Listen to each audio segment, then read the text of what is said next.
Hola de nuevo chicos. Hoy volvemos con el cuarto vídeo de la lista de reproducción que estamos realizando sobre la ley de contrato del sector público. En este vídeo en concreto vamos a hablar sobre la jurisdicción competente, las necesidades e idoneidad y el plazo de duración de los contratos. Esta materia abarca los artículos 27 a 29 de la ley de contrato del sector público. Vamos allá. Con respecto a la jurisdicción competente, ya sabéis que se encuentra regulado en el artículo 27 de la Ley de Contrato del Sector Público. Antes de hablar sobre la jurisdicción competente, quiero recordaros que el expediente de contratación tiene varias fases. La primera fase, que es la preparación, que consiste en preparar todos los documentos necesarios para licitar el contrato. Una vez que lo tenemos preparado y lo publicamos ya, en el Diario Oficial de la Unión Europea, si es un contrato SARA, o en el perfil del contratante, si no lo es, a partir de esa publicación se abre el periodo de presentación de ofertas para adjudicar el contrato y ya estaríamos en la segunda fase. Una vez que se adjudica el contrato, se empieza a ejecutar el contrato y produce efectos el mismo. Estaríamos en esta fase, en la fase de efectos. Durante la ejecución del contrato pueden concurrir muchas circunstancias, entre ellas que sea necesario que se modifique el contrato y por tanto estaríamos en la cuarta fase de modificación del contrato. Y por último, una vez que se ejecute el contrato, se extinguiría y por tanto estaríamos en la quinta fase, que es la de extinción del contrato. Bien, una vez que tenemos claro que existen diferentes fases, como la preparación, adjudicación, efecto, modificación y extinción, también tenemos que tener claro que la jurisdicción competente dependerá de si el contrato se celebra por una administración pública, por un poder adjudicador que no es administración o por el resto del sector público que no es poder adjudicador. Esto viene regulado en el artículo 3 y ya lo explicamos en el primer vídeo, que os voy a dejar el enlace para que lo recordéis y lo veáis al final del vídeo, no le deis ahora. Bien, visto y recordado estas dos pautas, debemos tener claro que cuando estamos hablando de administraciones públicas, solo administración pública y contratos administrativos, tanto la preparación como la adjudicación, como los efectos, como las modificaciones, como la extinción, siempre nos vamos a ir a la vía contencioso administrativa. Es decir, la jurisdicción competente será la contencioso administrativa en todas sus fases. ¿De acuerdo? Cuando nos encontramos con contratos celebrados por la administración pública, pero que son contratos privados, si no es un contrato SARA, tanto la preparación como la adjudicación será contencioso administrativo. En cambio, en el resto de las fases, es decir, efectos, modificaciones y extinción, nos vamos a la vía civil. Lo he puesto en azulito para que lo veáis diferente, ¿vale? Y os resulte más fácil la distinción. Cuando se trata de contratos privados que sean SARAs, tanto la preparación como la adjudicación acudiremos a la vía contencioso administrativa. En cambio, en el caso de los efectos y de la extinción, será la vía civil. Aquí me voy a parar en cuanto a las modificaciones. ¿Por qué? Porque la ley te dice que cuando haya una confrontación o se impugne una modificación con respecto al artículo 204 o 205 porque se considere que dicha modificación debió ser objeto de una nueva adjudicación y no de una modificación, en ese caso es vía contencioso administrativa y en el resto de los supuestos dentro de las modificaciones será civil. Es decir, si la impugnación del licitador va dirigida a entender que no podía irse, no se podía modificar el contrato, sino que se tenía que volver a licitar el mismo, es contencioso administrativo. Y si es cualquier otra cuestión relacionada con las modificaciones, es civil. ¿De acuerdo? Esto tenerlo en cuenta porque con carácter general, la gente, cuando habla de la fase de modificaciones en este tipo de contratos privados, que son SARA, directamente te lleva a la civil. Y no, en este caso es contencioso administrativa. Bien, continuamos. Cuando se trata de poder adjudicador, no administración pública, ¿vale? Y en este caso, tanto en la preparación como en la adjudicación es contencioso administrativa. y en el caso de efectos y extinción es civil. Y nos encontramos en la misma situación que hemos explicado anteriormente con respecto a la fase de modificaciones. ¿De acuerdo? Con respecto al sector público, que no es poder adjudicador, que solo es sector público, ¿vale?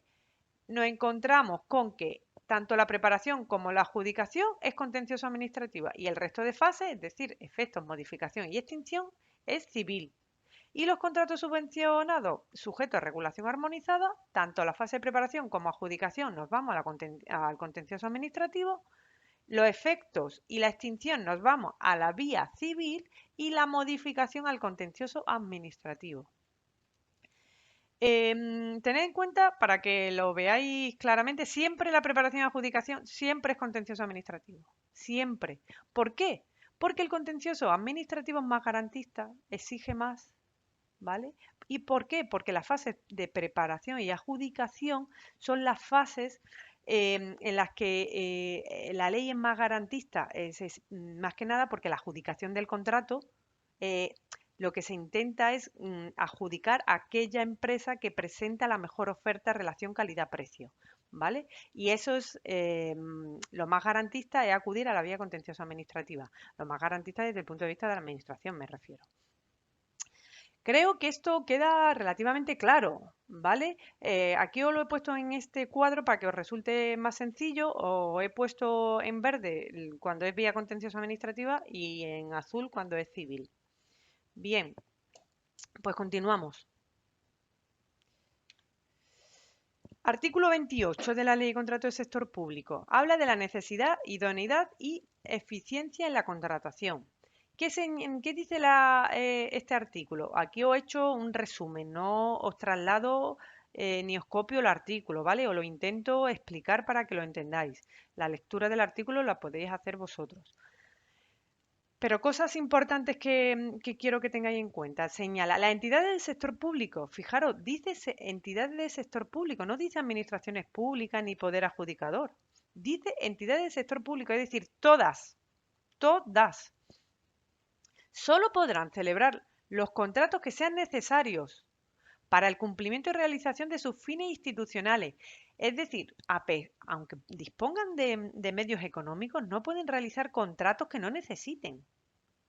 Yo en algún momento pongo ejemplos como ese pueblo pequeñito de 200 habitantes que tiene las arcas públicas bastante llenas, por lo que sea, y decide hacer una piscina olímpica. Pues bueno, lo necesitan. ¿En un pueblecito de 200 habitantes necesitan una piscina olímpica? Probablemente no. Por tanto, aunque tengan medios económicos, aunque cumplan todo el procedimiento de adjudicación que señale la ley de contrato del sector público, lo principal es que lo necesiten, ¿vale? Bien, primero que necesiten realizar el contrato. Una vez que realmente lo necesiten, tienen que determinar la naturaleza y extensión, y la extensión de esa necesidad, ¿vale? Que necesitan cubrir. Es decir, os lo traslado otra vez al ejemplo de la piscina. Imaginaros que realmente es en vez de un pueblo de 200 habitantes, un pueblo de 20.000 habitantes y quieren hacer una piscina olímpica. Pues sí, puede estar dentro de sus necesidades. ¿Qué necesitan, por tanto, una vez que hemos comprobado que lo necesitan? Ver cuál es la naturaleza de esa necesidad y la extensión, es decir, qué tipo de piscina, dónde la vamos a ubicar, para qué tipo de población, si va a haber también una piscina pequeña para los menores, etcétera. También deberán determinar la idoneidad de su objeto, pues ver bien las características de esa piscina, ¿vale? Para satisfacer todas las necesidades y deben ser determinadas con precisión. Lógicamente, siempre se debe determinar con precisión cuáles son las necesidades del contrato, porque si no determinamos la necesidad, difícilmente el licitador va a poder presentar una buena oferta, porque si no se concreta todas las necesidades de ese ente público, en este caso de ese ente del sector público, difícilmente el licitador va a poder presentar una oferta que abarque todas las necesidades que tiene el sector público. Señala, y deben ser determinadas con precisión en la documentación preparatoria antes de iniciar el procedimiento de adjudicación. Lógicamente, antes de iniciar el procedimiento debemos determinar con precisión cuáles son las necesidades, como os digo, para que el licitador pueda presentar una oferta adecuada. Otra de las cuestiones que señala el artículo 28, señala las entidades del sector público. Vuelvo a repetir lo de entidades del sector público. No habla de administración pública o poder adjudicador. Abarca a todo el sector público. Velarán por la eficiencia y el mantenimiento de los términos acordados en la ejecución de los procesos de contratación pública. Hay que ser eficiente a la hora de contratar. Lo que os decía antes. Pues a lo mejor contratar, imaginaros la piscina que os digo en un pueblo de 20.000 habitantes. A lo mejor sí es necesaria una piscina. ¿Es necesaria una piscina olímpica o es suficiente con una piscina que no sea olímpica? A eso nos referimos que hay que ser eficiente, no solo decir que necesitamos el contrato, sino ser eficientes en el mismo. Hay que agilizar los trámites. Hay que y sobre todo en esta nueva ley de contrato del sector público, una de las cuestiones que se han incorporado son incorporar cuestiones sociales y medioambientales. Es una de las cosas nuevas que se han incorporado y esto lo vamos a ver traducido en los criterios de adjudicación que veremos más adelante. Uno de los criterios de adjudicación que la ley nos va a proponer que presentemos como criterio de adjudicación son aquellas que vayan dirigidas a que tengan una base social y medioambiental. Imaginar por ejemplo, que estamos licitando un suministro de coches de policía. Pues a lo mejor como criterio de adjudicación vamos a dar más puntos por si los coches que presentan son eléctricos. Ahí ya estaríamos metiendo un criterio medioambiental. ¿De acuerdo? Bien. Promoverán la participación de las pequeñas y medianas empresas. Siempre en los contratos tenemos que tener en mente, no solo en meter o incorporar cuestiones sociales y medioambientales y agilizar trámites y tal, sino también promover la participación de las pequeñas y medianas empresas. ¿Qué son las pequeñas y medianas empresas? Las pymes, las que todos conocemos con la denominación de pyme. ¿Cómo se puede promover la participación de pequeñas y medianas empresas? Licitando siempre que podamos el contrato por lotes. Lo vamos a ver en el artículo 99 que viene regulado. La división en lotes cuando un contrato lo partimos en diferentes partes, no deja de ser un único contrato, pero lo dividimos en diferentes lotes para que cada lote se pueda adjudicar a una empresa diferente. Y a eso favorece a que las pequeñas y medianas empresas, que si lo hubiéramos hecho todos juntos no hubieran podido licitar o presentar una oferta a ese contrato porque el todo no tienen capacidad ni solvencia para ejecutarlo, pero al dividirlo por lotes, a un lote sí podrían optar probablemente, porque la solvencia sería menor, ¿vale? Pero eso lo vamos a ver. Simplemente cuando leáis en el artículo 28 que se deberá promover la participación de las pequeñas y medianas empresas, una de las formas de promoverla es a través de la división del contrato en lotes. Bien, pues este es el artículo 28. Seguimos. Artículo 29 de la ley. Vale, el artículo 29 de la ley señala, aquí no lo veis porque se ha cortado, pero os lo digo yo, que se encuentra regulado en el artículo 29 y señala que en los contratos de suministro y en los contratos de servicio de prestación sucesiva, el plazo máximo de duración es de 5 años, incluidas las prórrogas. Aquí tened cuidado con los test. ¿Por qué os digo esto? Porque estamos hablando de plazos máximos 5 años incluidas las prórrogas, es decir, que pueden ser una duración inicial de 2 años y 3 años de prórroga. En total serían 5. Es decir, en este ejemplo que os pongo, serían 3 años de prórroga y 2 de inicial. ¿Que puede sonar raro? Sí.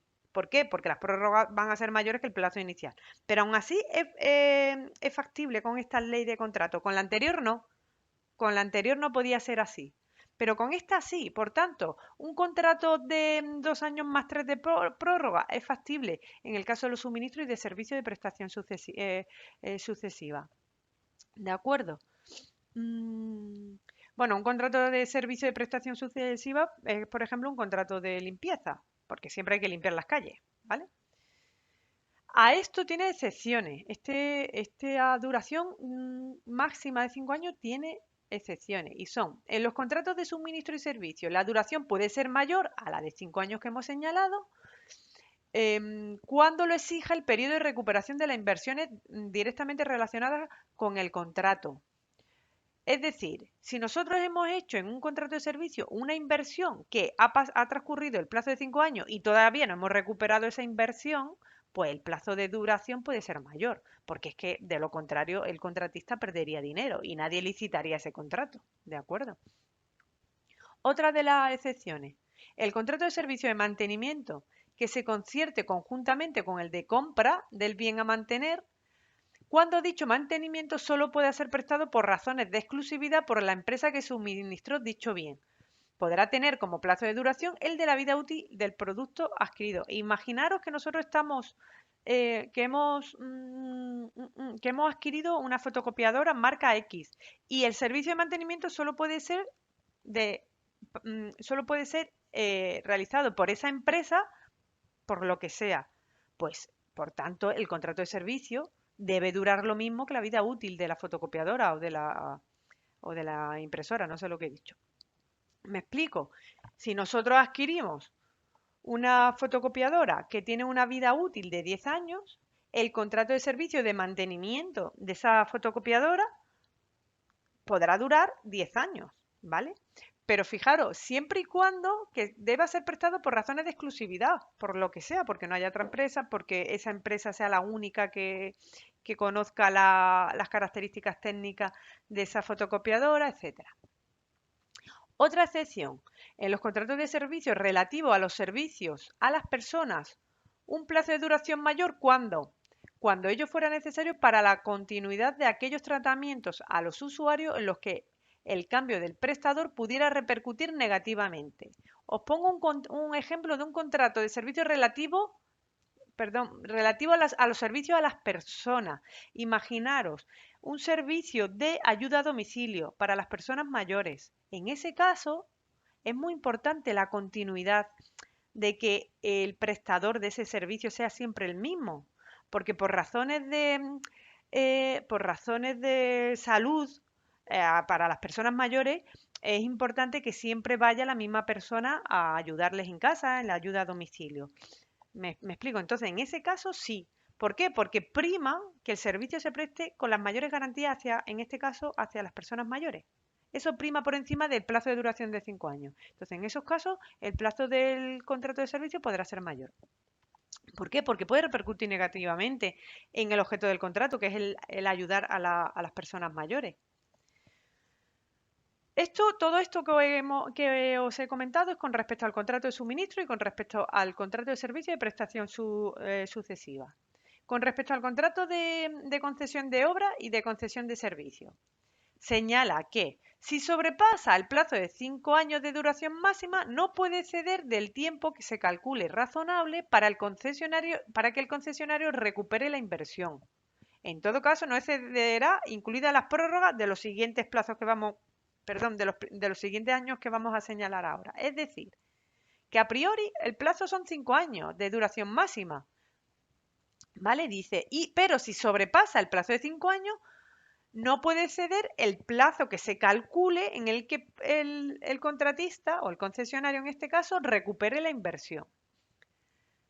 Vale, y en todo caso, no excederá de los 40 años cuando se trate de una ejecución de obra o de una explotación de servicios, o del plazo de 25 años en el caso de los contratos de concesión de servicios que comprenda la explotación de un servicio no relacionado con la prestación de servicios sanitarios, y de 10 años cuando se trate de concesión de servicios que aquí sí comprenda la explotación de un servicio cuyo objeto consiste en la prestación de servicios sanitarios. Es decir, con carácter general los 5 años. Si supera los 5 años solo es para el plazo que se considere razonable para recuperar la inversión y no superior al plazo de 40 años en el caso de ejecución de obra y de explotación de servicios, el plazo de 25 años en el caso de contratos de concesión de servicios que no sean de servicios sanitarios, y de 10 años para los que el contrato de concesión de servicios que sí sea de prestación de servicios sanitarios. Bien, seguimos. Contratos menores.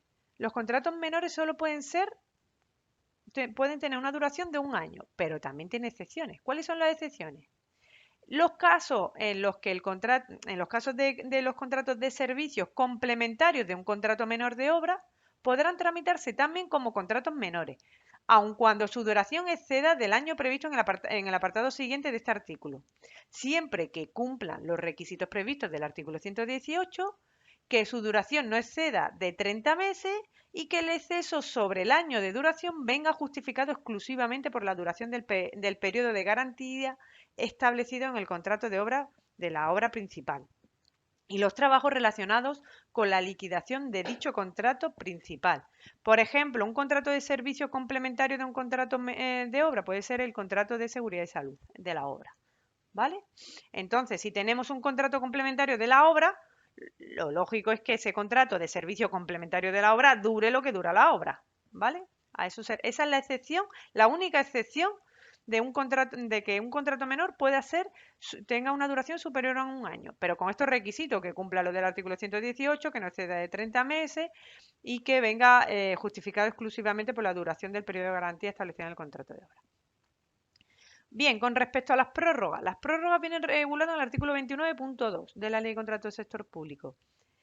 Aquí os señalo en amarillo que es obligatorio para el empresario. Es obligatorio, ¿vale? ¿Por qué os lo pongo en amarillo? Porque con la anterior ley era un acuerdo entre partes, ¿vale? ¿Es obligatorio para el empresario siempre? No, cuando nosotros le hayamos avisado con un mínimo de 2 meses de antelación. Es decir, nosotros, si el contrato termina en diciembre, pues nosotros 2 meses antes, ¿no? En octubre, o si termina el 31 de diciembre, sería a principio de noviembre, ya tendríamos que avisarle de que nosotros queremos prorrogarle el contrato y por tanto es obligatorio para el contratista la prórroga. Tiene que aprobarse de forma expresa. Esto es pregunta de test. Es posible, te dice, las prórrogas pueden ser tácitas. Nunca, jamás, nunca, nunca, nunca. Siempre de forma expresa, ¿vale? En el caso de los contratos de suministro y servicios, cuando el vencimiento de un contrato no se hubiera formalizado, cuando al vencimiento de un contrato no se hubiera formalizado el nuevo contrato que garantice la continuidad de la prestación a realizar por el contratista como consecuencia de incidencia resultante de acontecimiento imprevisible, es decir, imaginaros que nosotros tenemos un contrato de servicio de limpieza viaria que termina el 31 de diciembre. Llega el 31 de diciembre y nosotros no tenemos todavía adjudicado el nuevo contrato. Por circunstancias que no sean imputables al contratista, sino por acontecimiento imprevisible. En ese caso, el órgano de contratación, y que siempre y cuando existan razones de interés público, que en este ejemplo que os pongo sí existe, porque no podemos quedarnos sin servicio de limpieza viaria, para no interrumpir la prestación, podrá prorrogar el contrato originario hasta que comience la ejecución del nuevo contrato. Este es el primer límite temporal que te dice. ¿Hasta cuándo? Hasta que comience la ejecución del nuevo contrato, pero siempre que el máximo, es decir, el máximo periodo no puede ser superior a 9 meses. Y tampoco se puede modificar las restantes condiciones del contrato, siempre que el anuncio de licitación del nuevo contrato se haya publicado con una antelación mínima de 3 meses. Es decir, nosotros tenemos un contrato de servicio de limpieza viaria que termina el 31 de diciembre. Si nosotros hemos publicado el anuncio del nuevo contrato en diciembre, noviembre, octubre, 3 meses antes, sería septiembre, y por razones extraordinarias, imprevisibles, que no sean imputables al contratista, no hemos llegado a 31 de diciembre y no está adjudicado el nuevo contrato, en ese caso se puede prorrogar el contrato de servicio de limpieza, aunque hubiéramos agotado ya todas las prórrogas previstas en el contrato, por una duración máxima de 9 meses. ¿Vale? Porque hay razones de interés público, en este caso de que la vía pública siga en condiciones de salubridad. Entonces, esto se considera como una prórroga extraordinaria, ¿vale?